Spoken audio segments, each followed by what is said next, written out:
Serial ಅತಿ ಹೆಚ್ಚು ವೀಕ್ಷಣೆ ಕಾಣುತ್ತಿರುವ ಧಾರಾವಾಹಿಗಳಲ್ಲಿ ಒಂದು. ಇದರಲ್ಲಿ ಕರ್ಣ ಆಗಿ ನಟಿಸುತ್ತಿರುವ ನಟನ ಹೆಸರು ಕಿರಣ್ ರಾಜ್. ಈ ಸೀರಿಯಲ್ನಲ್ಲಿ ಅಗತ್ಯಕ್ಕಿಂತ ತುಸು ಹೆಚ್ಚು ಒಳ್ಳೆಯವನು ಎನ್ನಿಸಿಕೊಂಡು ಕೆಲವೊಮ್ಮೆ ಇರಿಟೇಟ್ ಮಾಡುವುದೂ ಇದೆ ಎಂದು ವೀಕ್ಷಕರ ಅಭಿಪ್ರಾಯ. ಆದರೆ ರಿಯಲ್ ಜೀವನದಲ್ಲಿಯೂ ಇಂಥ ಅಗತ್ಯಕ್ಕಿಂತ ಹೆಚ್ಚು ಒಳ್ಳೆಯವರು ಇರುತ್ತಾರೆ ಎನ್ನುವುದು ನಟನ ಮಾತು.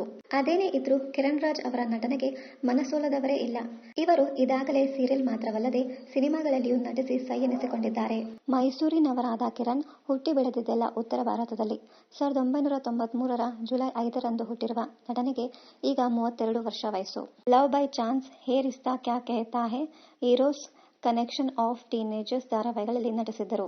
ದೇವತೆ ಸೀರಿಯಲ್ ಮೂಲಕ ಸೀರಿಯಲ್ಗೆ ಎಂಟ್ರಿ ಕೊಟ್ಟ ಇವರು ಗುಂಡ್ಯನ ಹೆಂಡತಿ, ಚಂದ್ರಮುಖಿ, ಕಿನ್ನರಿ, ಕನ್ನಡತಿ ಧಾರಾವಾಹಿಗಳಲ್ಲಿ ನಟಿಸಿದ್ದಾರೆ. ಕನ್ನಡತಿ ಧಾರಾವಾಹಿಯಲ್ಲಿ ಅಭಿನಯಕ್ಕಾಗಿ ಜನಮೆಚ್ಚಿದ ನಾಯಕ ಪ್ರಶಸ್ತಿ ಪಡೆದಿದ್ದಾರೆ.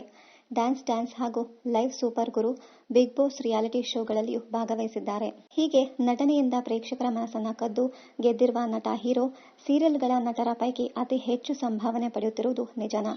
ಈ ಪ್ರಶ್ನೆ ಒಂದು ಅವರಿಗೆ ಸಂದರ್ಶನದಲ್ಲಿ ಎದುರಾಗಿದೆ. ಅದಕ್ಕೆ ಜಾಣ್ಮೆಯಿಂದ ಉತ್ತರ ಕೊಟ್ಟಿರೋ ನಟ, ನಾನು ಗೂಗಲ್ನಲ್ಲಿ ಈ ಪ್ರಶ್ನೆ ನೋಡಿದ್ದೇನೆ ಎಂದಿದ್ದಾರೆ. ಆದರೆ ತಾವು ಹೆಚ್ಚು ಸಂಭಾವನೆ ಪಡೆಯುತ್ತಿರುವ ನಟ ಹೌದೋ ಅಲ್ಲವೋ ಎನ್ನುವುದನ್ನ ಬಾಯ್ಬಿಟ್ಟಿಲ್ಲ. ಬೇರೆಯವರು ಎಷ್ಟು ಸಂಭಾವನೆ ಪಡೆಯುತ್ತಾರೆ ಎನ್ನುವುದು ನನಗೆ ಗೊತ್ತಿಲ್ಲವಲ್ಲ, ಅದಕ್ಕೆ ನಾನು ಹೆಚ್ಚು ಪಡೆಯುತ್ತೇನೋ ಇಲ್ಲವೋ ಗೊತ್ತಾಗುವುದಿಲ್ಲ ಎನ್ನುತ್ತಲೇ ತಾವು ಪಡೆಯುವ ಸಂಭಾವನೆ ಬಗ್ಗೆ ಕೇಳಿದ ಪ್ರಶ್ನೆಗೆ ಸೂಕ್ಷ್ಮವಾಗಿ ಜಾಣ್ಮೆಯಿಂದ ನುಸುಳಿಕೊಂಡಿದ್ದಾರೆ. ಅಂದಹಾಗೆ ನಟ ಕಿರಣ್ ರಾಜ್ ಅವರು ಸಮಾಜ ಸೇವೆಯಲ್ಲಿಯೂ ತೊಡಗಿಕೊಂಡಿದ್ದಾರೆ. ಅವರು ತಮ್ಮ ಆದಾಯದ ಒಂದು ಭಾಗವನ್ನ ಮೀಸಲಿಟ್ಟಿದ್ದಾರೆ.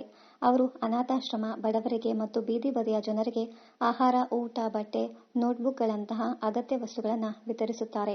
ಅವರು ಹಬ್ಬಗಳ ಸಂದರ್ಭದಲ್ಲಿ ವಿಶೇಷವಾಗಿ ಸಹಾಯ ಮಾಡುತ್ತಾರೆ ಮತ್ತು ಕೋವಿಡ್-19 ಸಮಯದಲ್ಲಿಯೂ ಅವರು ಸಾಕಷ್ಟು ಸೇವೆ ಮಾಡಿದ್ದಾರೆ. ಜಿ ಕುಟುಂಬ ಅವಾರ್ಡ್ಸ್ನಲ್ಲಿ ಇವರ ಈ ಸೇವೆಯ ಬಗ್ಗೆ ರಿವೀಲ್ ಮಾಡಲಾಗಿತ್ತು.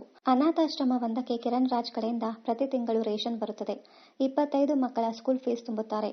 ಆಶ್ರಮದ ಮಕ್ಕಳನ್ನ ಟೂರ್ಗೂ ಕರೆದುಕೊಂಡು ಹೋಗುತ್ತಾರೆ. ಈ ಬಗ್ಗೆ ಖುದ್ದು ಆಶ್ರಮವಾಸಿಗಳು ಭಾವುಕರಾಗಿ ನುಡಿದಿದ್ದರು. ಮೈಸೂರಿನ ಮಹಾರಾಜ ಯದುವೀರ್ ದತ್ತ ಅವರು ಕಿರಣ್ ರಾಜ್ ಅವರ ಕಾರ್ಯಕ್ರಮವನ್ನ ಶ್ಲಾಘಿಸಿದ್ದರು. ಇನ್ನಷ್ಟು ಕನ್ನಡ ಧಾರಾವಾಹಿ, ಸಿನಿಮಾ ಹಾಗೂ ಇನ್ನಿತರ ನ್ಯೂಸ್ ಅಪ್ಡೇಟ್ಸ್ಗಾಗಿ ಚಾನೆಲ್ ಅನ್ನು ಸಬ್ಸ್ಕ್ರೈಬ್ ಮಾಡಿ. Thank you.